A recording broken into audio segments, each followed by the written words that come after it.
the moment I saw the certified letter from the Meadowbrook Heights Homeowners Association. I knew my life was about to get complicated in ways I never imagined. My name is Brandon Yates, and I moved to this subdivision in Scottsdale, Arizona. 3 years ago, after a drunk driver T-boned my car and left me with permanent nerve damage in my legs. The doctors called it peripheral neuropathy, which is a fancy way of saying the nerves in my lower extremities were basically fried. Some days the pain was manageable with medication. Other days, it felt like someone was stabbing hot needles through my calves and feet with every step I took. The only thing that gave me consistent relief was aquatic therapy in a heated pool. The buoyancy took the weight off my legs, and the warm water helped relax the muscles enough that I could actually function like a normal human being. When I bought the house on Saguaro Drive, I specifically looked for a property with enough backyard space to install a therapeutic pool. The real estate agent had assured me that as long as I followed the proper permit procedures with the city, there would be no issues. I spent nearly $40,000 on a beautiful 12 by 20-foot heated pool with jets specifically designed for physical therapy. My doctor, Dr. Patricia Weinstein, had written a detailed letter explaining the medical necessity. I had gotten all my permits from the city of Scottsdale. Everything was legal and above board. For 2 glorious years, that pool changed my life. I could reduce my pain medication by half. I was sleeping better. I could actually play with my 8-year-old nephew when he visited without being in agony afterward. My physical therapist, Karen O'Waite, her name was actually Monica Reeves, came twice a week to guide me through exercises in the water. Life was not perfect, but it was manageable. Then Patricia Thornwell became president of the Meadowbrook Heights HOA. Patricia was exactly what you would picture when someone says the word HOA president who makes everyone's life miserable. She was 53 years old, drove a white Lexus SUV, and had that specific haircut that somehow every difficult middle-aged woman seems to have, sort of a short blonde bob with too many highlights. She lived 4 houses down from me in a house that looked like it had been staged for a magazine shoot. Everything was beige and gray and perfectly manicured. Rumor had it that she once reported a neighbor for having a doormat that was the wrong shade of brown. The letter I received that Tuesday morning in March was printed on official HOA letterhead. It informed me that my unauthorized water feature was in violation of the Meadowbrook Heights Architectural Guidelines, Section 12, Paragraph 4, which stated that all pools must be approved by the Architectural Review Committee before installation. I had to remove the pool within 30 days or face fines of $100 per day. I read the letter 3 times, feeling my blood pressure rising with each pass. I had lived here for 3 years. The pool had been installed 2.5 years ago. Why was this suddenly an issue now? I grabbed my phone and called the HOA office, which was really just Patricia's home number listed as the official contact. She picked up on the second ring. Meadowbrook Heights HOA, Patricia speaking. Hi Patricia, this is Brandon Yates from Saguaro Drive. I just received a letter about my pool. Oh yes, Brandon. Her voice had that sugary sweet quality that immediately set my teeth on edge. I am so sorry, but we have to enforce our community standards. The pool was never properly approved. I have all my city permits, I said, trying to keep my voice level. I followed every legal requirement. Well, that is wonderful, but city permits and HOA approval are 2 different things. You should have submitted your plans to the Architectural Review Committee before beginning construction. The pool has been there for over 2 years. Why is this coming up now? There was a pause. We have recently completed an audit of all properties in the community to ensure compliance. Your pool came to our attention during that review. Patricia, this is a medical necessity. I have a disability. The pool is prescribed by my doctor for physical therapy. I understand that must be difficult for you, she said, not sounding understanding at all, but rules are rules. They apply to everyone equally. We cannot make exceptions or the whole system falls apart. You have 30 days to remove it or apply for a variance, though I should tell you that the committee rarely approves pools in this neighborhood. They are considered an eyesore and can attract insects. My therapeutic pool that I use daily to manage chronic pain was an eyesore that attracted insects.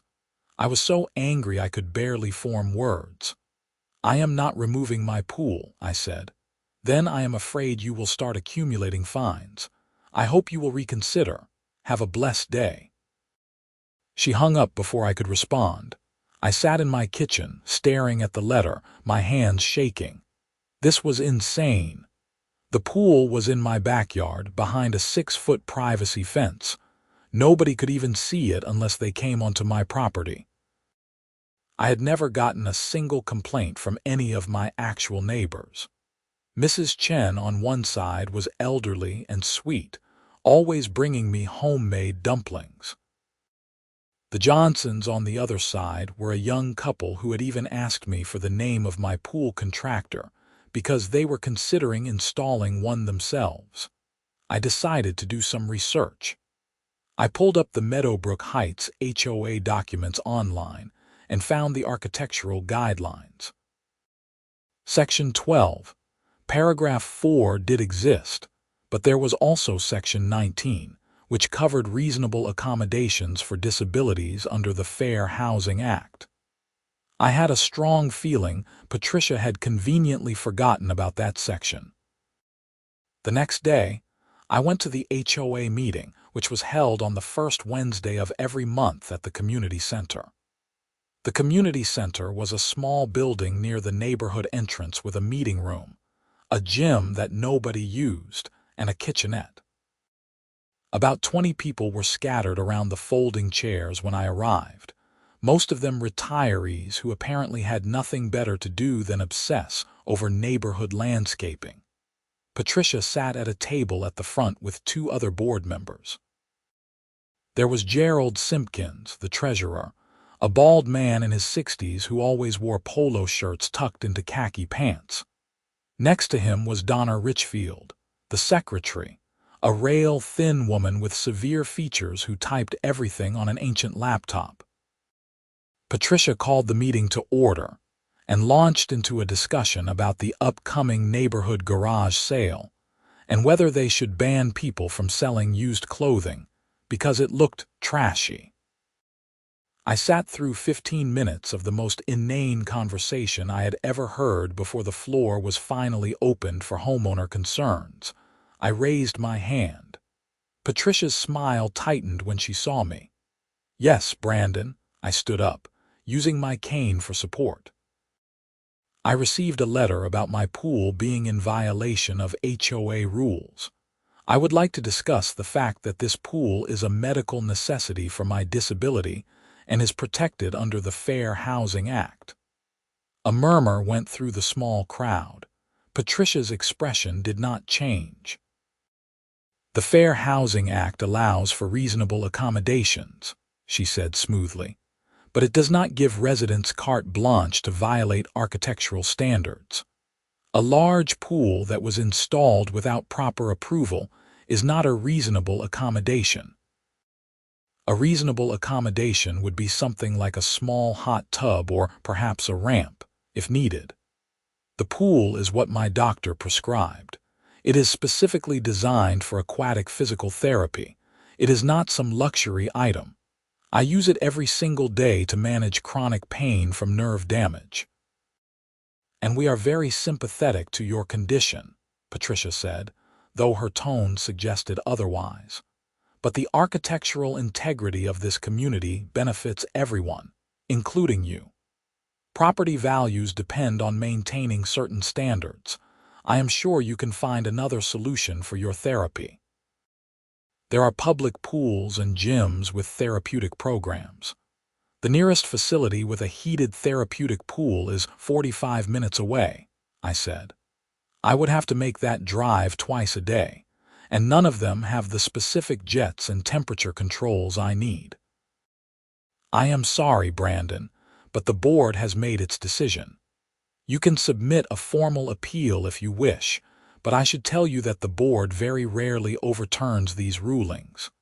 Now, unless there are other concerns, we need to move on to discussing the landscaping contract. I stood there, my face hot, my legs starting to ache from standing too long. Nobody in the room met my eyes. These people who I had smiled at and waved to for 3 years were perfectly content to let Patricia strip away something essential to my health and quality of life. I left the meeting and drove home in a fog of anger and disbelief. When I got back to my house, I went straight to the pool, peeled off my shoes and socks, and sat on the edge with my legs in the warm water. The relief was almost immediate. The constant burning sensation in my feet began to ease. The tight knots in my calves started to loosen. There was no way I was giving this up. I would fight this with everything I had. The next morning, I called Dr. Weinstein's office and explained the situation. She was appalled and immediately offered to write another, more detailed letter. Then I started Googling disability lawyers in Scottsdale. Most of the results were for personal injury attorneys, but I finally found a law firm that specialized in disability rights and Fair Housing Act cases. Morrison and Chen, attorneys at law. I called and spoke to a receptionist who scheduled me for a consultation that Friday with Felix Morrison, one of the founding partners. The consultation fee was $200, which I could not really afford, but I did not see another option. Felix Morrison's office was in a modern building in downtown Scottsdale with floor-to-ceiling windows and minimalist furniture. Felix himself was in his early 40s, impeccably dressed in a charcoal suit, and used a high-tech motorized wheelchair.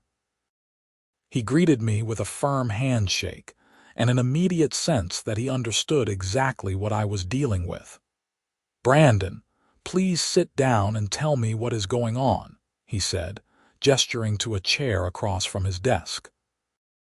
I laid out the whole story, from the accident that caused my disability to the installation of the pool to Patricia's letter and the disastrous HOA meeting. I showed him all my documentation: the city permits, Dr. Weinstein's letters, receipts for the pool installation, everything. Felix listened carefully, occasionally taking notes on his tablet. When I finished, he leaned back in his wheelchair and nodded. "This is a pretty clear-cut case of Fair Housing Act violation," he said. "The FHA requires HOAs to make reasonable accommodations for people with disabilities. A therapeutic pool prescribed by your doctor absolutely qualifies as reasonable, especially since you installed it in your private backyard with proper permits. The HOA's architectural guidelines do not override federal law.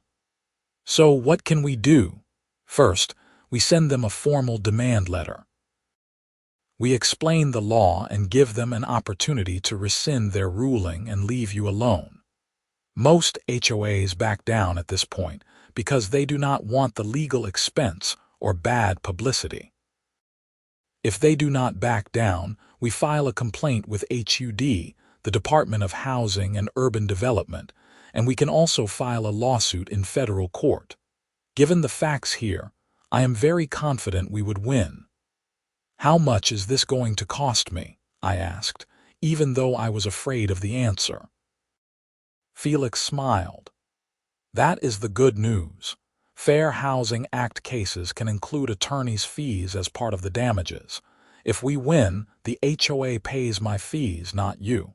I take these cases on contingency, which means you do not pay me unless we win." If we do win, my fees come out of whatever settlement or judgment we get. The relief I felt was overwhelming. So I do not have to pay you upfront. Nope. I do this work because I believe in it. I have been dealing with access issues my whole life. He gestured to his wheelchair. I became a lawyer specifically to fight these battles. Frankly, cases like yours make me angry. HOAs love to power trip, and they especially love to target people they think cannot fight back. Let me show them exactly how wrong they are about you. I signed a retainer agreement right there, and Felix got to work. Within 3 days, he had drafted a detailed demand letter citing specific sections of the Fair Housing Act, case law from similar disputes, and the documentation of my disability. He sent it via certified mail and email to Patricia and the HOA board, with a deadline of 14 days to respond. I felt good for about a week. I thought maybe this would be the end of it. Patricia would realize she had screwed up, the board would quietly rescind the ruling, and life would go back to normal. I should have known better. Exactly 10 days after Felix sent the demand letter, I received another certified letter from the HOA. This one informed me that I was being fined $100 per day, starting immediately for my failure to remove the unauthorized structure. They had also added a new violation. Apparently my front yard grass was a 1/4 inch taller than the allowed 2.5 inches, which was another $50 fine.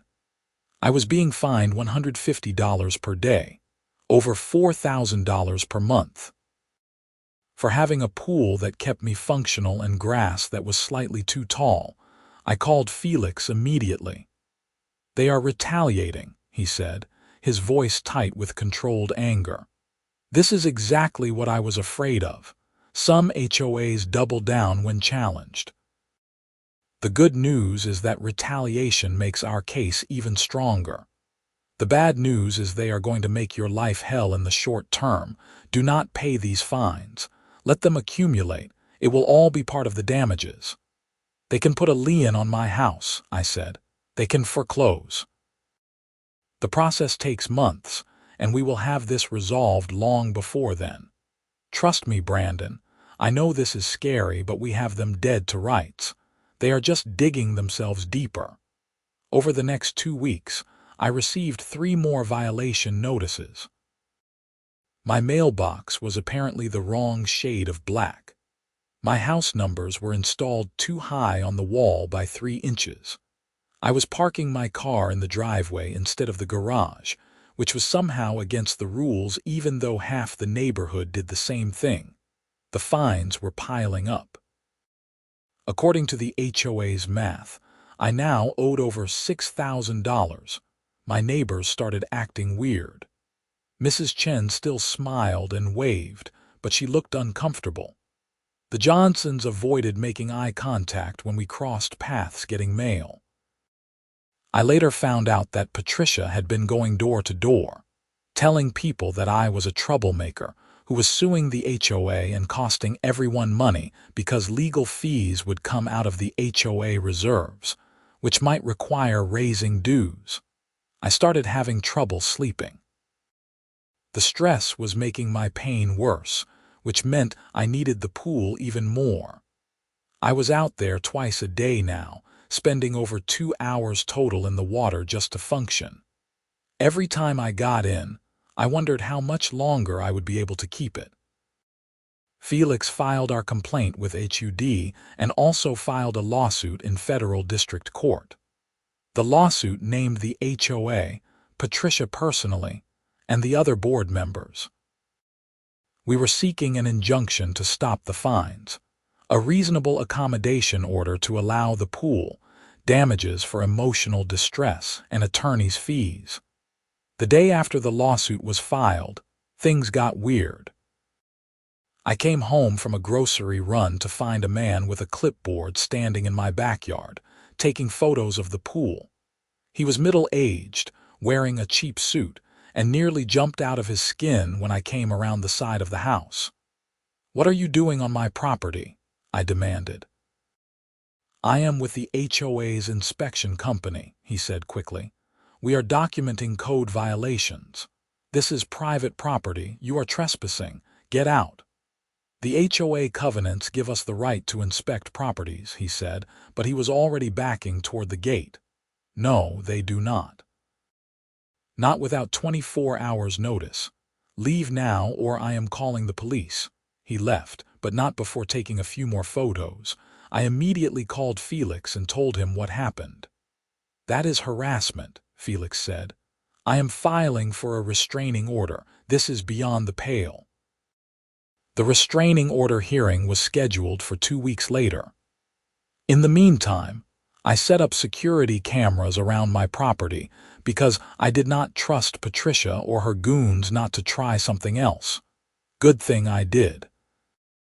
4 days after the trespassing incident, my cameras caught Patricia herself walking through my side gate at 11:30 at night. I watched the footage the next morning, my stomach churning. She walked around the pool, looking at it from all angles, taking photos with her phone. Then she went to my back patio and tried the sliding glass door. It was locked, thank God.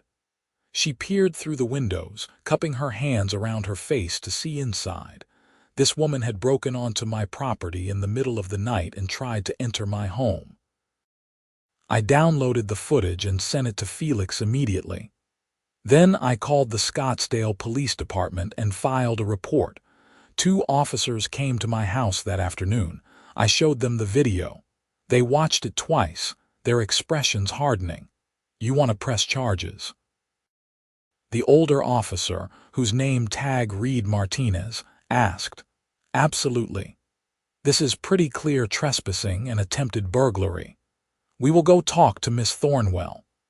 I later learned from Mrs. Chen, who witnessed it, that 2 police cars showed up at Patricia's pristine house that evening. The neighbors all came out to watch as Patricia was questioned on her front porch.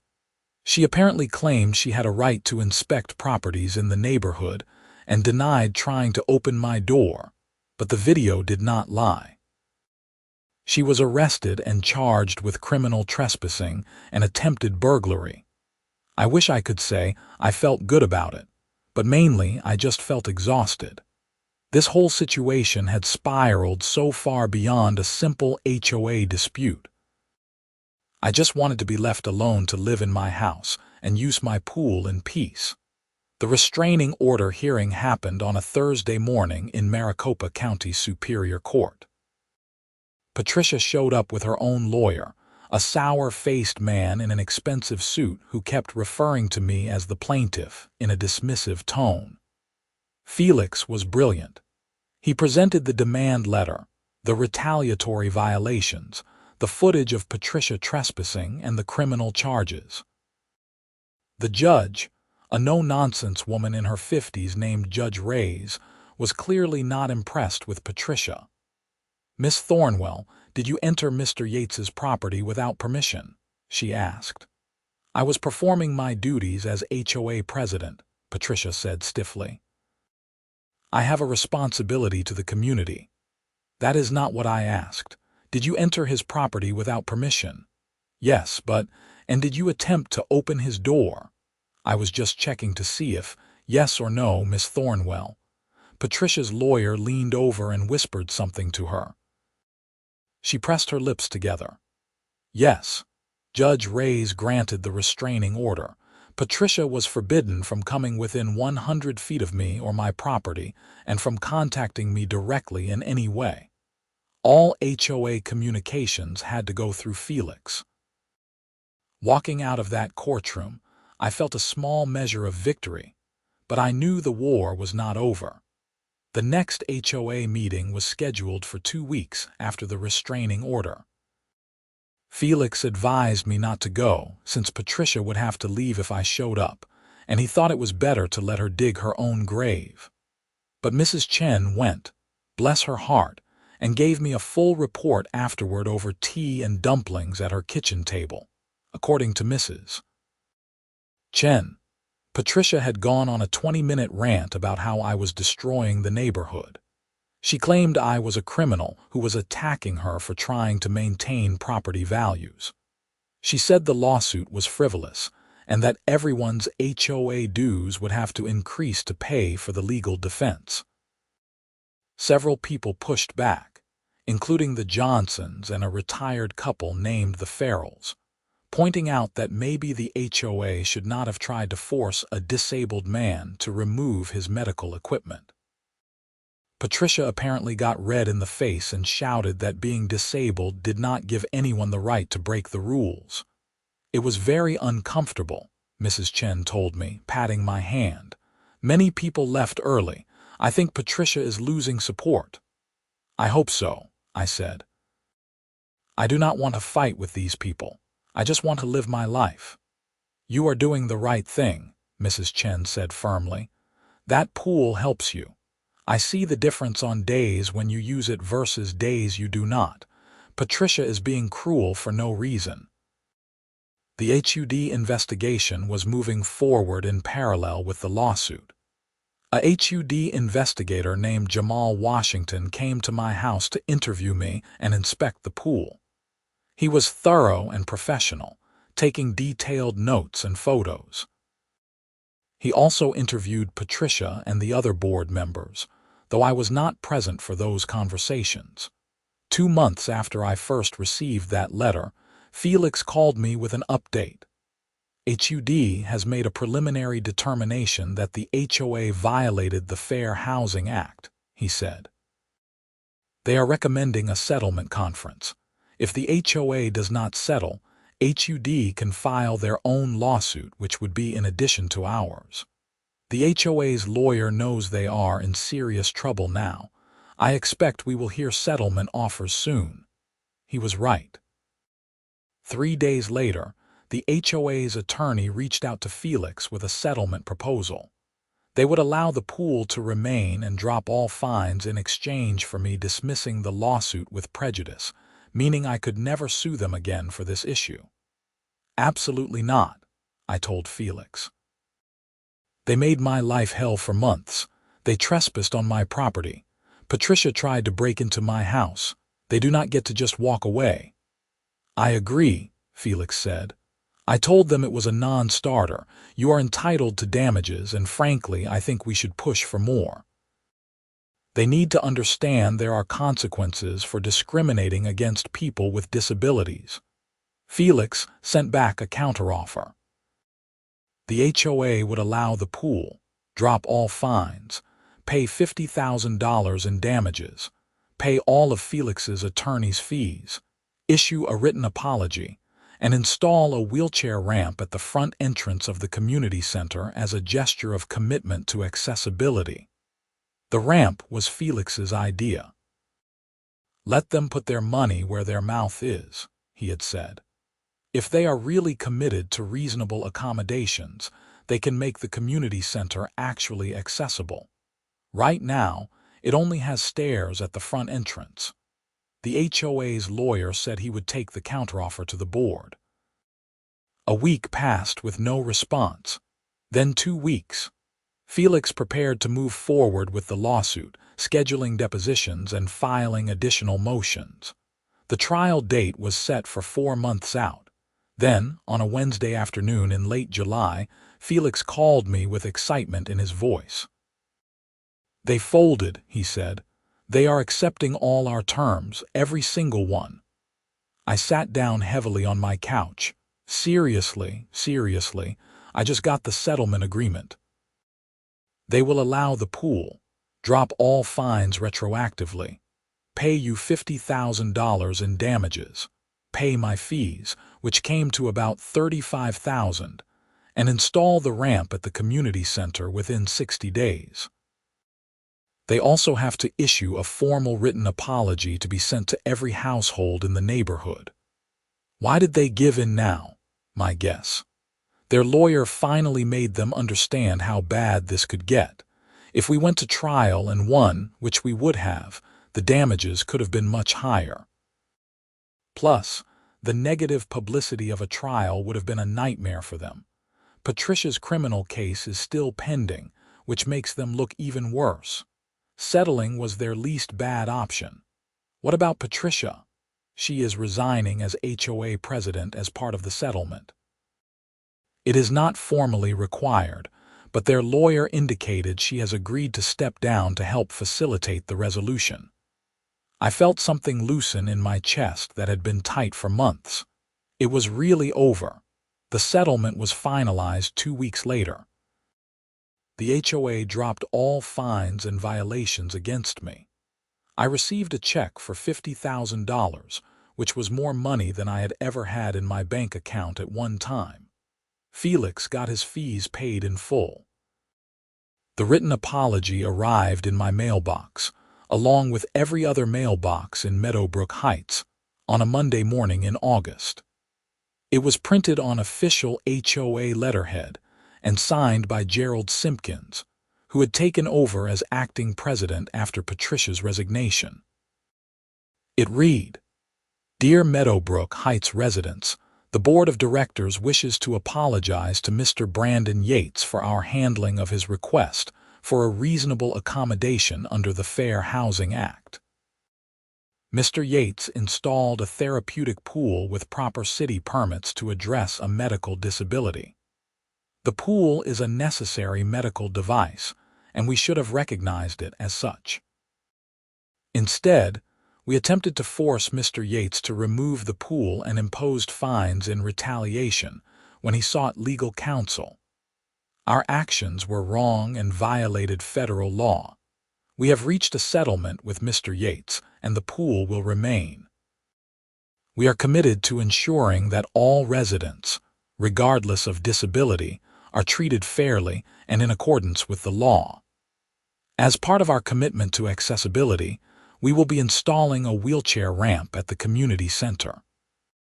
We apologize to Mr. Yates and to the community for this situation. Sincerely, the Meadowbrook Heights HOA Board of Directors." My phone started ringing within an hour of the letters being delivered. Neighbors I had barely spoken to called to apologize and express support. Mrs. Chen came over with a homemade cake. The Johnsons invited me to their barbecue that weekend. Even people I had never met stopped me on my evening walks to say they were glad the situation was resolved and that they had thought the whole thing was ridiculous. It felt like the neighborhood was finally waking up from Patricia's reign of terror. Patricia herself was a ghost. She no longer came to HOA meetings. Her house went on the market 2 months later. According to neighborhood gossip, she had taken a plea deal in her criminal case, pleading guilty to trespassing in exchange for probation and community service. The attempted burglary charge was dropped. The wheelchair ramp at the community center was completed in September, 6 weeks after the settlement. It was a beautiful concrete ramp with metal railings, professionally installed and up to code. Felix came to the small dedication ceremony that the new HOA board held. There were maybe 30 residents there, including several families with young kids who were excited to have another way to enter the building. Gerald Simpkins gave a short speech about the importance of accessibility and inclusion. He thanked Felix for his advocacy and me for standing up for my rights. It was surreal, standing there with everyone clapping, thinking about how just a few months ago these same people had been ready to let Patricia destroy my life. Felix pulled me aside after the ceremony. "How are you doing?" he asked. "Really, I am good," I said, and I meant it. "The pool is still there. I can use it without worrying about fines or harassment. My pain is manageable. I feel like I can breathe again." "Good. You deserved better than what they put you through. I am glad we could make it right." "I could not have done it without you," he shrugged, a slight smile on his face. "That is what I am here for. Cases like this, they matter, not just for you, but for every person with a disability who has to fight for basic accommodations."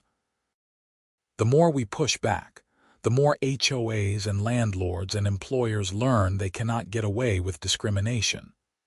We shook hands, and Felix rolled down the ramp, testing it out himself, nodding in approval at the smooth slope and sturdy construction.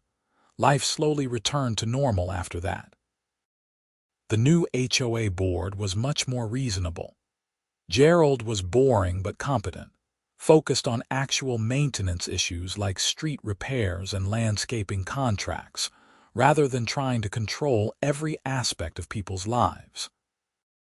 The architectural guidelines were revised to include clear language about reasonable accommodations for disabilities. I kept using my pool every single day. The relief it provided never got old. My physical therapist, Monica, continued coming twice a week, and we worked on building strength and managing the pain. I was able to reduce my medication even more. I started sleeping through the night again. I took up swimming laps for exercise, something I never thought I would be able to do again after the accident. The $50,000 in damages changed my life in practical ways too. I paid off my medical debt from the accident, which had been hanging over me for years. I put a chunk into savings. I bought a better car to replace my old Honda that was constantly breaking down. I even took a week-long trip to San Diego, staying in a hotel with an accessible heated pool and actually relaxing for the first time since the accident. But more than the money, more than the pool staying, the best part was the sense of vindication. I had stood up to people who tried to bully me, and I had won. I had proven that disability rights matter and that federal law means something. I had shown that even a regular person like me could fight back against institutional discrimination and come out on top. About a year after the settlement, I was out in my backyard doing my evening therapy session in the pool when I heard my doorbell ring. I pulled myself out, dried off, grabbed my cane, and made my way to the front door. A woman in her 30s stood on my porch with a folder in her hands. She looked nervous. "Can I help you?" I asked. "Hi, my name is Rebecca Montgomery. I live over in the Saguaro Ridge neighborhood, about 2 miles from here.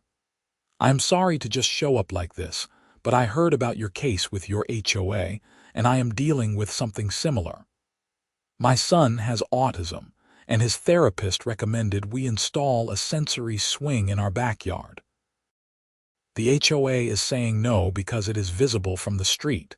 I was hoping you could tell me about the lawyer you used." I smiled and opened the door wider. "Come on in. Let me give you Felix Morrison's contact information. He is the best." Rebecca was not the last person to reach out. Over the next year, I heard from 4 other people in the Scottsdale area dealing with HOA disputes related to disability accommodations. I gave all of them Felix's information and offered to talk about my experience if it would help. 2 of them ended up hiring Felix, and both cases settled quickly in their favor. It turned out that my fight had created ripples. HOAs in the area had heard about my case and were being much more careful about denying accommodations. Felix told me that he had seen a noticeable decrease in these types of disputes in the region, which he attributed directly to the publicity around my settlement. "You did a good thing, Brandon," he told me during one of our occasional lunches. "Not just for yourself, but for a lot of people who will never have to fight the battle you fought. I never imagined when I bought my house on Saguaro Drive that I would end up in a legal battle that would reshape HOA policies in the area. I never wanted to be an activist or a test case. I just wanted to manage my pain and live a normal life. But sometimes you do not get to choose your battles. Sometimes the battles choose you. And when they do, you can either back down or stand up. I stood up with Felix's help, and it made all the difference." 2 years after the settlement, I was at the community center for a neighborhood watch meeting when a young mother approached me. She had a toddler on her hip and a shy smile. "You are Brandon Yates, right?" she asked. "That is me. I just wanted to say thank you." My mom uses a wheelchair and she visits us all the time. Before the ramp was installed, we had to help her up the stairs to get into the building, and it was really hard and kind of dangerous. Now she can just roll right in. It makes such a difference. I heard you were the reason the ramp got built. Felix Morrison was the real reason, I said, but I am glad it helps your mom. It does, more than you know. Those small moments of gratitude meant more to me than the settlement money or even the victory itself. Knowing that my fight had resulted in concrete changes that helped real people made everything I had gone through feel worthwhile. I still live in my house on Saguaro Drive. The pool is still there, humming quietly in my backyard, keeping me functional and pain managed. Mrs. Chen still brings me dumplings. The Johnsons had a baby last year, and I am teaching their older daughter how to swim in my pool. The neighborhood is quiet and friendly, the way it should have been all along. Patricia's house sold to a nice retired couple who keep to themselves and mind their own business, which is really all anyone wants in a neighbor. I have not seen Patricia since the settlement. I heard through the grapevine that she moved to Tucson and is no longer involved with any HOAs, which is probably for the best. Gerald served as HOA president for 2 years before stepping down. The current president is a woman named Susan Park, a nurse who is practical and kind and genuinely interested in making the neighborhood a good place to live. Under her leadership, the HOA has shifted focus away from nitpicky rule enforcement and toward actual community building. We have regular neighborhood barbecues now. There is a community garden. The architectural guidelines were further revised to be more flexible and reasonable. Felix and I still keep in touch. We have lunch every couple of months and he updates me on his other cases. He is still fighting the good fight, representing people with disabilities against discrimination in housing, employment, and public accommodations. Every time I see him, I am reminded of how lucky I was to find him when I did. My health has stabilized. The pool continues to be essential to managing my condition. Some days are better than others, but I have learned to adapt and manage. I reduced my pain medication by 70%, which has improved my mental clarity and overall well-being. I started consulting part-time for a software company, doing remote work from home, which gives me purpose and income while allowing me to maintain the flexibility I need to manage my disability. Life is good. Not perfect, but good.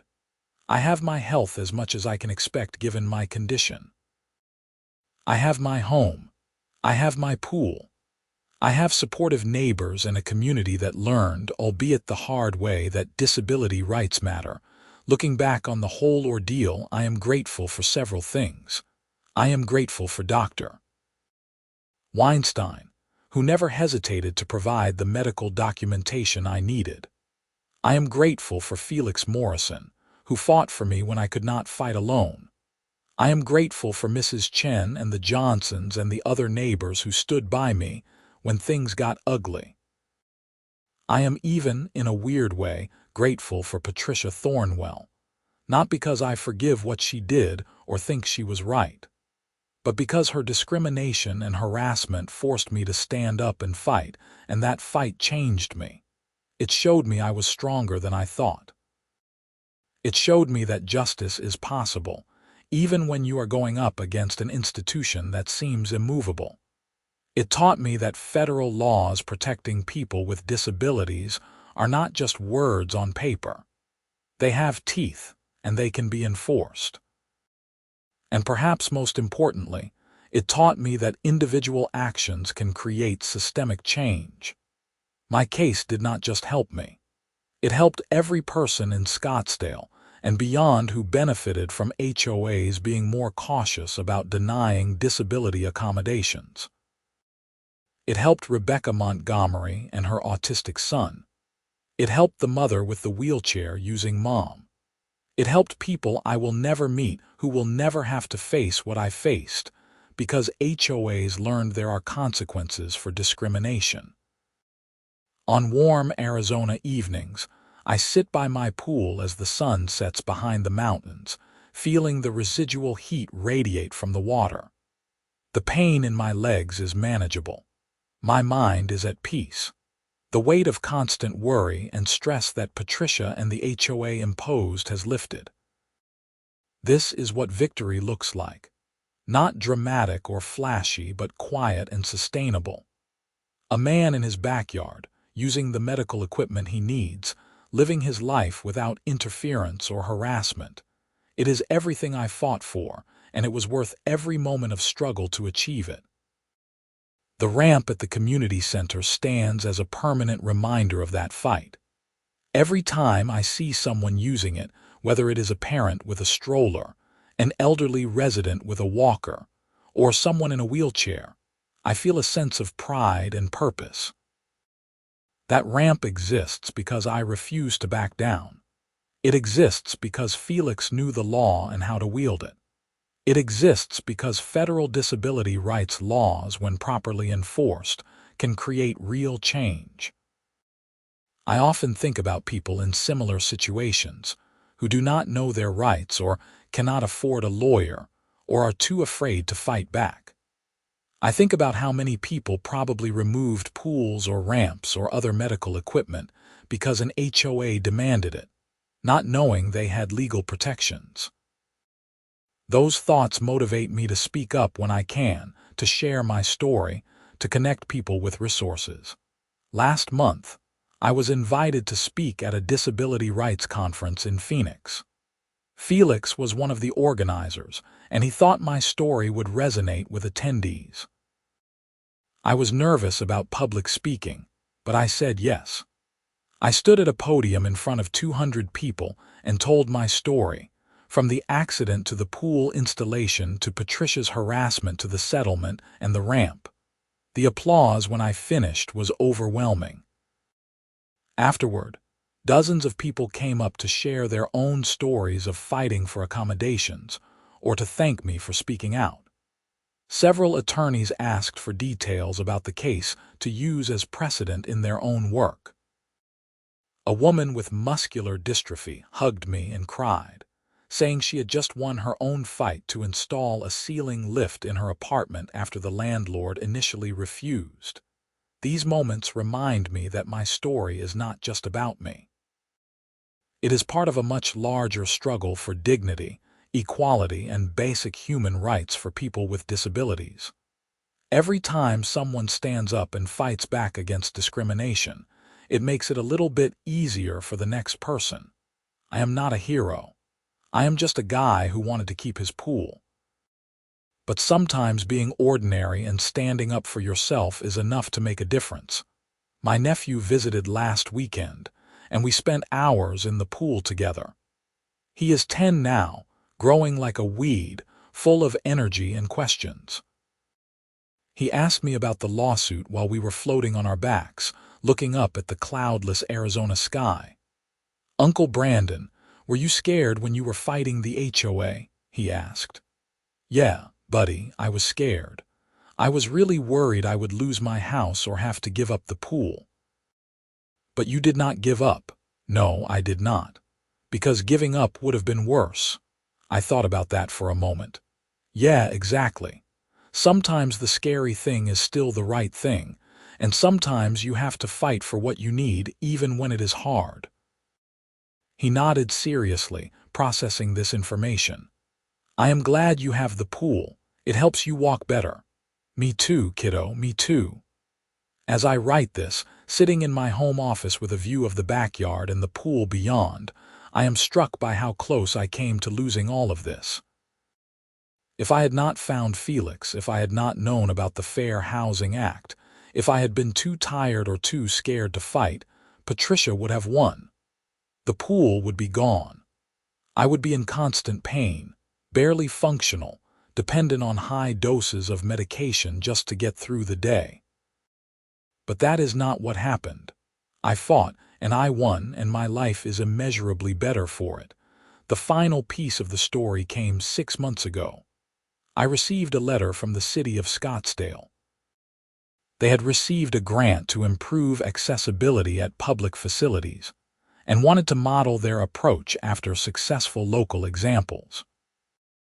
They specifically cited the ramp at the Meadowbrook Heights Community Center, which had been built as part of my settlement, as an example of well-designed, accessible infrastructure.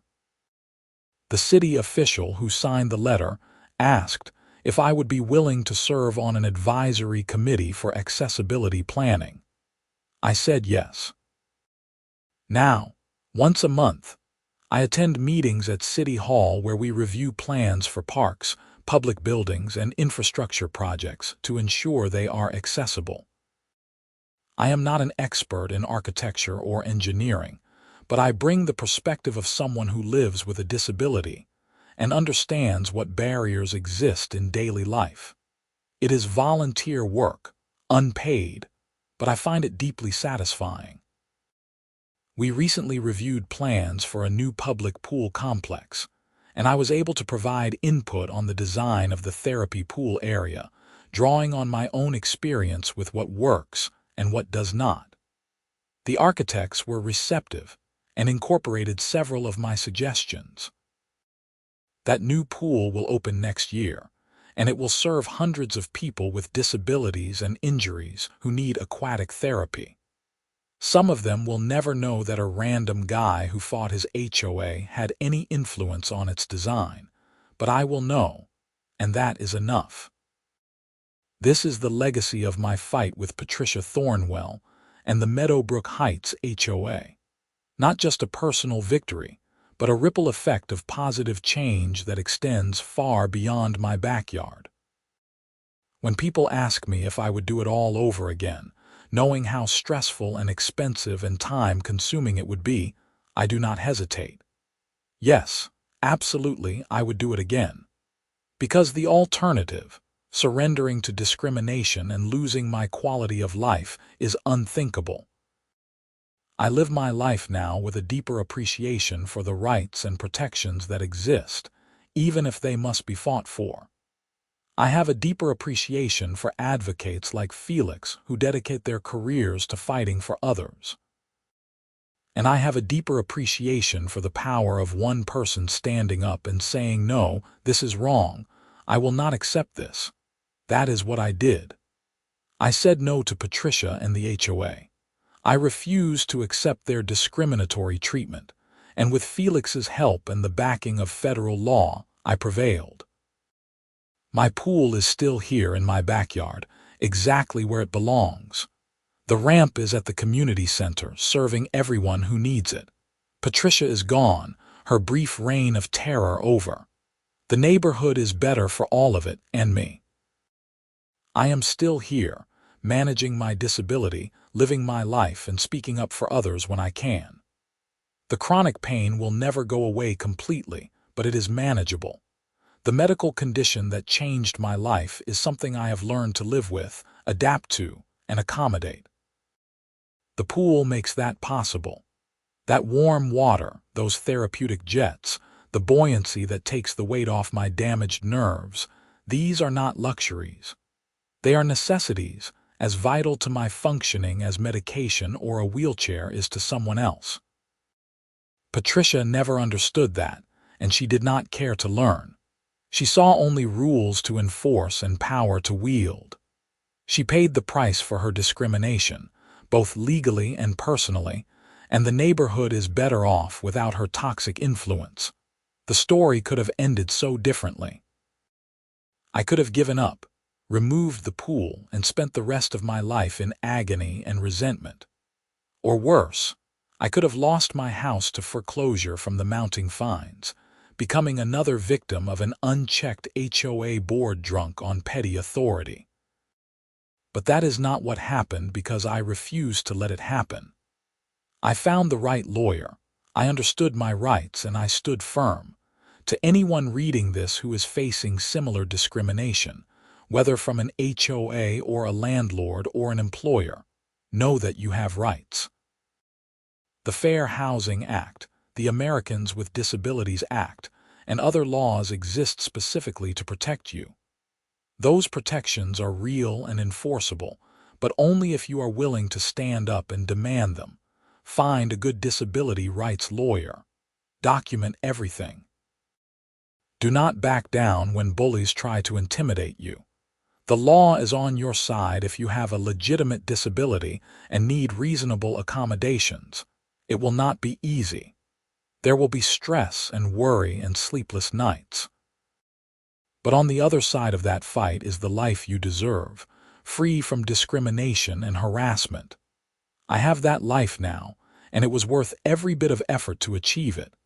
The sun is setting over the desert, painting the sky in shades of orange and purple. The pool is calling to me for my evening therapy session. I will ease into that warm water, feel the pain in my legs start to dissipate, and float there in peaceful gratitude for everything I fought for and won. This is my life.